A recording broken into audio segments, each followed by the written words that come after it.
بسم اللہ الرحمن الرحیم۔ السلام علیکم۔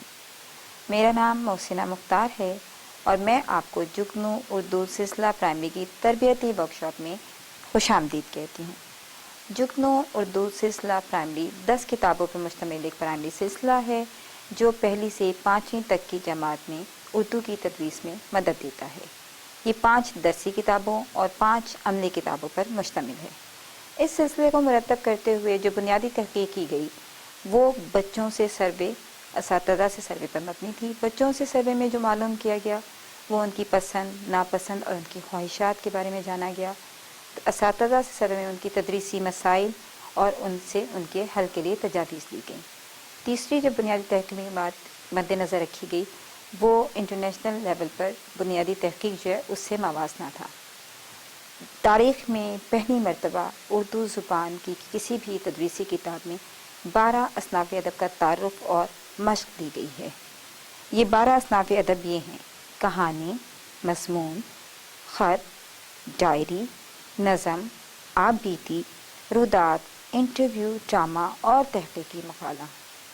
اردو جگنو سلسلہ پرائمری کی جو بنیادی خصوصیات ہیں وہ ہیں 8 بنیادی موضوعات، اچھوتے خیالات، 12 بنیادی اصناف ادب، دلچسپ عنوانات، دلکش تزئین و آرائش، سائنٹیفک ترتیب و تسلسل اور بین الاقوامی معیار۔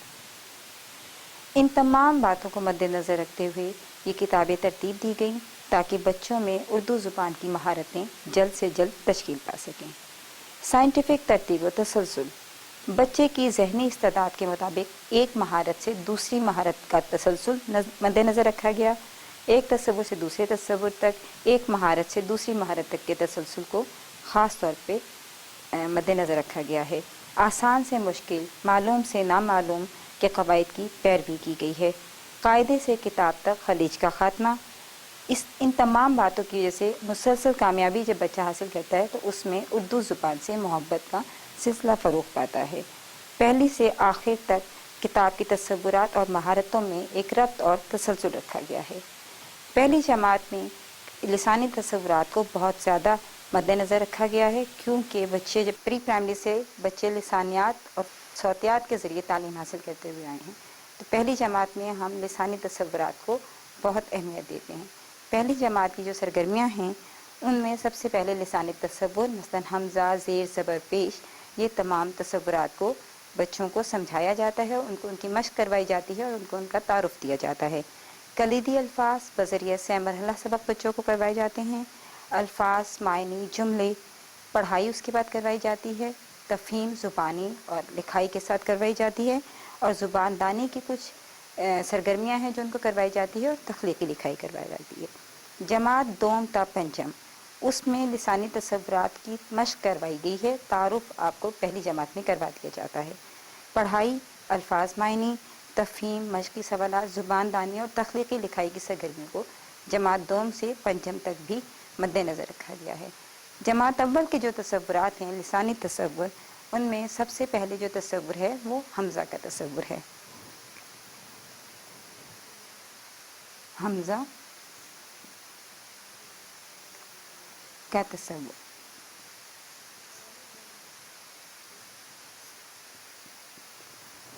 بچوں کے لیے یہ تصور بہت مشکل ہوتا ہے، لیکن اردو جماعت اول کی کتاب میں اس تصور کو انتہائی مہارت اور بچوں کو کہانی کی مدد سے سمجھایا گیا ہے۔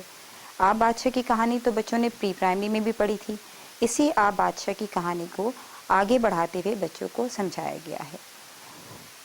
وہ کہانی اس طرح سے ہے کہ بچوں آپ کو معلوم ہے ایک مرتبہ آ بادشاہ او ای اور اے کے ساتھ دربار میں بیٹھا ہوا تھا۔ ایک دم سے اس کو کچھ خیال آیا، اس نے کہا بھئی وزیر، تم لوگ جو ہو میرے سامنے جب بھی آتے ہو خالی سر آ جاتے ہو اور تم کوئی ٹوپی پہن کے نہیں آتے ہو۔ آج کے بعد میں بادشاہ ہوں اور جو بھی میرے سامنے آئے گا وہ حمزہ کی ٹوپی پہن کر میرے سامنے آئے گا۔ جس طرح سے واؤ جب اس کے سامنے آئے گا تو وہ حمزہ کی ٹوپی پہنے گا، آ او۔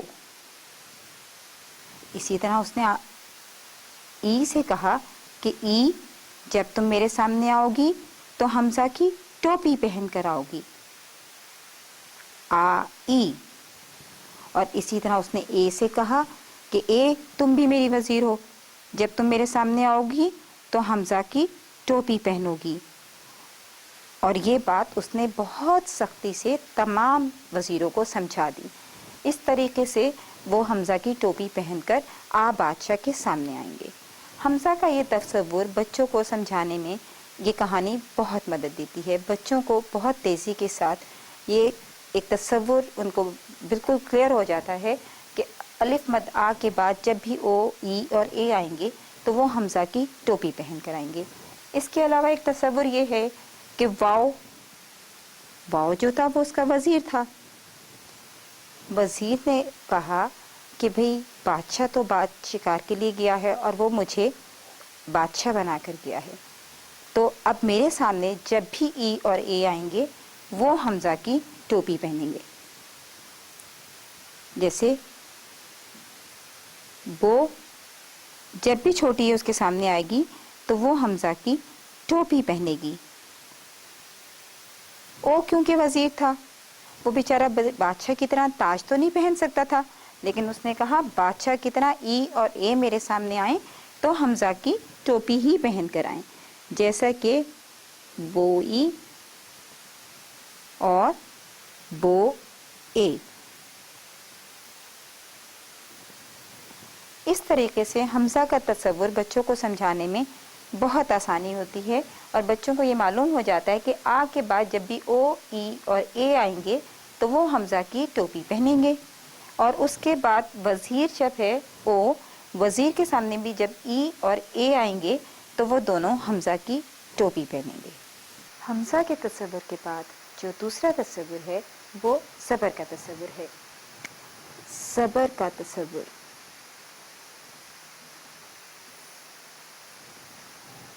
زبر کے تصور کے لیے ہم بادشاہ کی کہانی کا تسلسل دوبارہ جوڑتے ہیں۔ بادشاہ بچوں، جیسا کہ آپ کو معلوم ہے نا، ایک بادشاہ تھا، آپ کو پتہ ہے اس کا ایک چھوٹا سا بیٹا بھی تھا، اور وہ بیٹا تھا زبر، اور کیونکہ وہ بادشاہ کا بیٹا تھا اس لیے وہ زبر شہزادہ کہلاتا تھا۔ لیکن زبر شہزادے کی جو آواز ہے وہ بادشاہ سے تھوڑی سی چھوٹی تھی۔ یہاں دیکھیں آپ ذرا، جیسا کہ بال بل، جال جل، تھال تھل،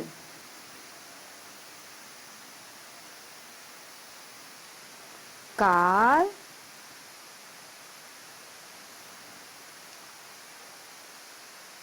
کل۔ بچوں کو یہ تصور سمجھاتے ہوئے اس بات کا دھیان رکھیں کہ آپ ان کو جب بال کی آواز بتائیں گے تو اپنے ہاتھ کو دور لے کے جائیں گے، اور جب زبر کی آواز بتائیں گے تو اپنا ہاتھ نزدیک لائیں گے، بالکل اس طریقے سے جیسے کہ بال بل، جال جل، تھال تھل، کال کل۔ جب ہم اس طریقے سے بچوں کو زبر کا تصور دیتے ہیں تو بچوں کے ذہن میں ہاتھ کی یہ حرکت محفوظ ہو جاتی ہے، اور ان کو یہ تصور سمجھنے میں آسانی ہوتی ہے کہ بادشاہ کی جو آواز ہے وہ بڑی آواز ہے اور زبر شہزادی کی آواز چھوٹی آواز ہے، اور اس طرح سے ان کو اس تصور میں مہارت حاصل ہو جاتی ہے۔ زیر کا تصور، بچوں کو زیر کا تصور بھی اسی سرگرمی کے تحت بتایا جاتا ہے جیسا کہ زبر کا تصور۔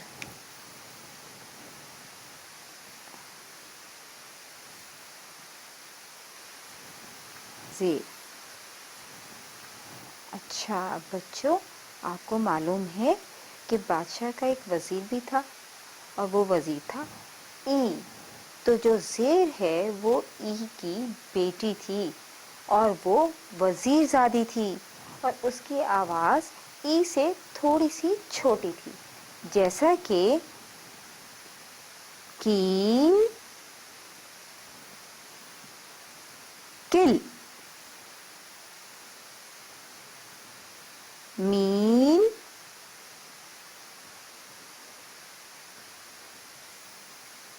मिल, झील,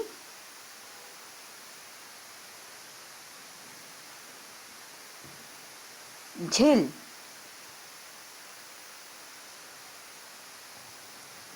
ये तस्वीर समझाते हुए बच्चों को उसी तरीके से अपने हाथ की हरकत की मदद से बताना है, जैसा कि कील, किल, झील, झिल, मील, मिल। बच्चों को ये तस्वीर समझाते हुए हम उन्हें ये समझाते हैं और ये तारुफ देते हैं कि ई की आवाज़ जो है वो बड़ी आवाज़ है और ज़ेर की आवाज़ छोटी आवाज़ है।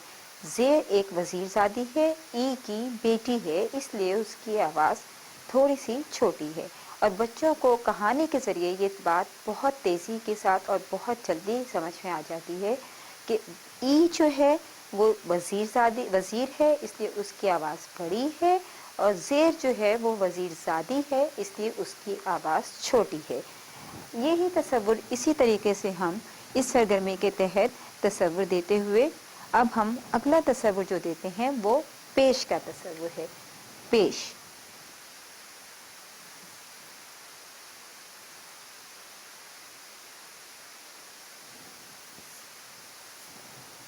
पेश। पेश का पता है आपका बच्चों? बच्चों को कैसे समझाते हैं? बच्चों को हम इस तरह से समझाते हैं कि वो जो वज़ीर था उसका एक बेटा था और वो था पेश, और उसकी आवाज़ भी जो है वो वज़ीर की आवाज़ से छोटी थी, जैसे कि बोल, बुल, तोल, तुल, झोल, झुल, मोल, मुल। बिल्कुल उसी तरह हाथों की हरकत को रखते हुए कि जैसे कि बोल, बुल, झोल, झुल, तोल, तुल, मोल, मुल। बच्चों को ये सरगर्मियाँ जब हम बार बार करवाते हैं और अपने हाथों की हरकत को इसी तरीके से रखते हैं तो बच्चों को ज़ेर, ज़बर और पेश का तस्वुर बहुत तेज़ी के साथ उन पे वाज़े हो जाता है, और उसके बाद उनकी बार बार मशक करवाई जाए तो वो महारत हासिल कर लेते हैं। इससे अगला तस्वुर है नून गुन्ना का तस्वुर, यानी ऐसा नून जिसमें नुक्ता नहीं होता। जैसा कि हम सब जानते हैं आ, ओ, ई, ए मुसव्वतें हैं। जब इन मुसव्वतों को नाक से पढ़ा जाए तो नून गुन्ना की आवाज़ पैदा होती है, जैसा कि आ, मा। लेकिन जब हम इसको नाक में पढ़ते हैं तो ये है मा। ह, ओ, हो। लेकिन जब हम इसको नाक में पढ़ेंगे तो ये होगा हो। The, E, D, D. लेकिन जब हम इसको नाक में पढ़ते हैं तो ये है डी। ह, ए, है। लेकिन जब हम इसे नाक में पढ़ेंगे तो ये होगा हैं। नून गुन्ना की एक और जो तस्वुर है वो हमें देना होता है कि नून गुन्ना जब दो हरूफ के दरमियान में मिलकर आता है तो उस पर नुक्ता लगता है, लेकिन आवाज़ नून गुन्ना की ही होती है, जैसा कि ऊंट, और ये इसका निशान है। ऊंट, ऊंचा, ऊंचा। आंधी, आंधी। ऊंट, ऊंचा, आंधी। इन तमाम हरूफ में, इन तमाम अल्फाज में नून गुन्ना का इस्तेमाल है। तो अब आपको ये तस्वुर वाज़ेह हो गया होगा कि नून गुन्ना वो आवाज़ है जब मुसब्बतों को हम नाक से पढ़ते हैं। इसके बाद जो अगला तस्वुर है वो है बादशाह की तस्वीर, यानी मुसव्वते शुरू में।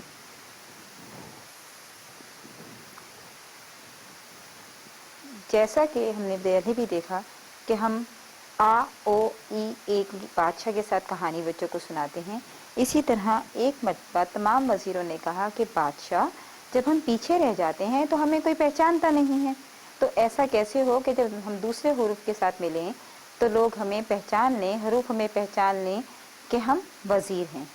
तो बादशाह ने उनसे कहा कि ऐसा करें कि जब आप पीछे रह जाएं लाइन में तो आप मेरी तस्वीर अपने हाथ में ले लिया करें, जैसा कि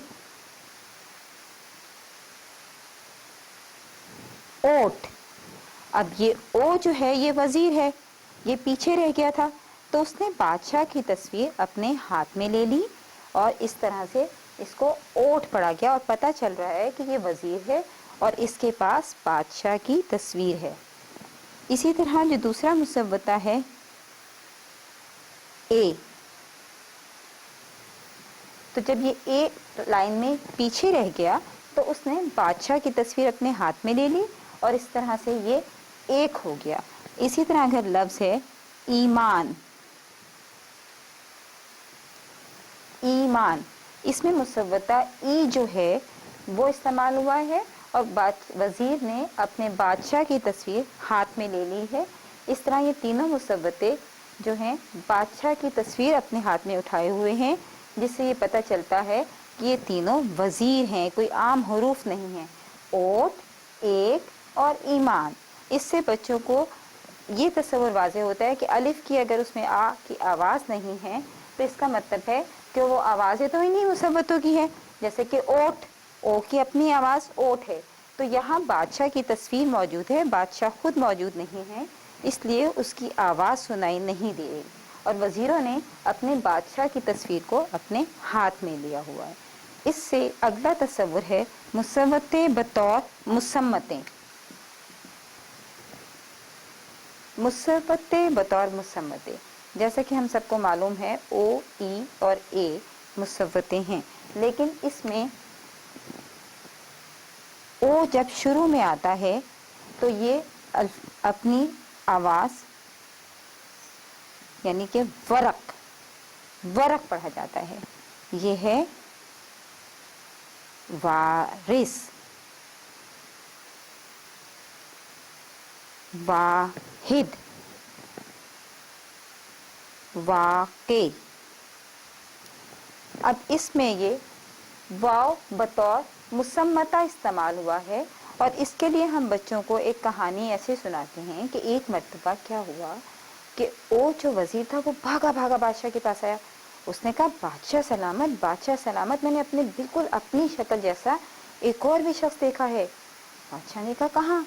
उसने कहा कि वो इस तरह से बाजार में घूम रहा था दूसरे हुरूफ के साथ।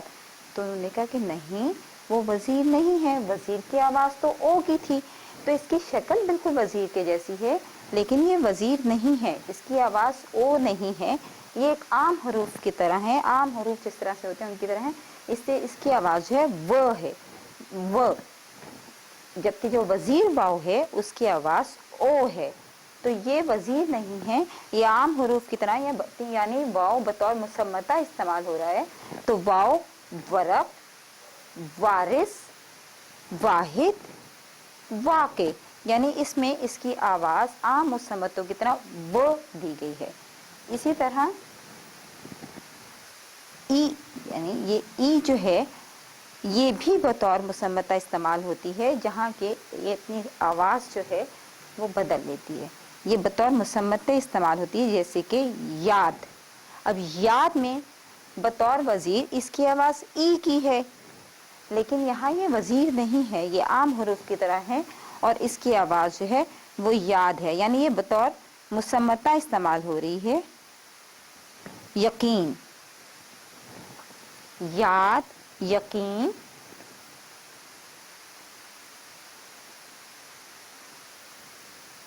यास्मीन, इन तीनों अल्फाज में ई जो है यानी मुसव्वता जो है वो बतौर मुसम्मता इस्तेमाल हुआ है।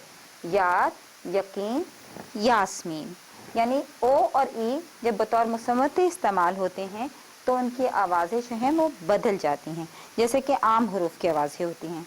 एक और तसव्वुर जो हमारी अमली किताब में, उर्दू अमली किताब में हमने बच्चों को दिया है, वो है तशदीद का तसव्वुर। तशदीद यानी तशदीद तब इस्तेमाल की जाती है जब कोई हर्फ 2 दफ़ा इस्तेमाल किया जाए, जिस तरह के अ, अम, ई, मी, अम, मी, अम, मी, अ, ब, अ, अब, बा, ब, ल, आ, बल्ला,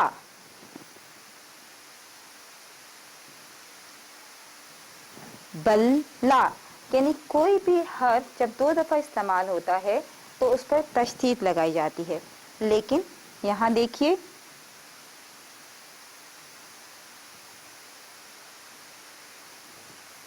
अब शीन जो है वो 2 दफ़ा इस्तेमाल हुआ है, लेकिन हमने यहाँ तशदीद लगाकर उसको 1 मरतबा नहीं लिखा। उसकी वजह यह है कि यहाँ ज़ेर की अलामत है, तो कोई आवाज़ अगर 2 दफ़ा इस्तेमाल हो रही है और उनके दरमियान में कोई हरकत, कोई अलामत ना हो, तो हम उसको 1 मरतबा लिख के उस पर तशदीद इस्तेमाल करते हैं। लेकिन अगर कोई भी अलामत इस्तेमाल हो जाए तो उसी हर्फ को या उसी आवाज़ को 2 मरतबा लिखना पड़ता है। इसीलिए अम, मी यानी वही आवाज़ 2 दफ़ा दोहराएगी और 1 दफ़ा लिखकर उस पर तशदीद बना दी गई। लेकिन यहाँ कशिश, शीन के नीचे यहाँ ज़ेर की अलामत है, इससे शीन को 2 मरतबा लिखा गया और ये कशिश बना। अगर हम इस तरीके से पढ़ें अम्मी, तो ये कश कुछ इस तरह से लफ्ज़ बन जाता है। इसकी अलामत के बगैर हम नहीं दोहरा सकते। ये कशिश लफ्ज़ है और ये अम्मी यानी बगैर किसी हरकत के, सिर्फ हमने बगैर किसी अलामत के हमने लफ्ज़ को सिर्फ 2 मरतबा उसकी आवाज़ पैदा की। अम मी, अब, बा, बल, ला। लेकिन यहाँ कशिश नहीं किया। कशिश ये लफ्ज़ है, यहाँ पर ज़ेर की अलामत इस्तेमाल की गई है, इससे यहाँ शीन को 2 मरतबा लिखा जाता है। तो तशदीद की अलामत हम वहाँ इस्तेमाल करते हैं जहाँ हर्फ की आवाज़ 2 मरतबा इस्तेमाल हो रही हो। इससे अगला तस्वुर तनवीन का तस्वुर है।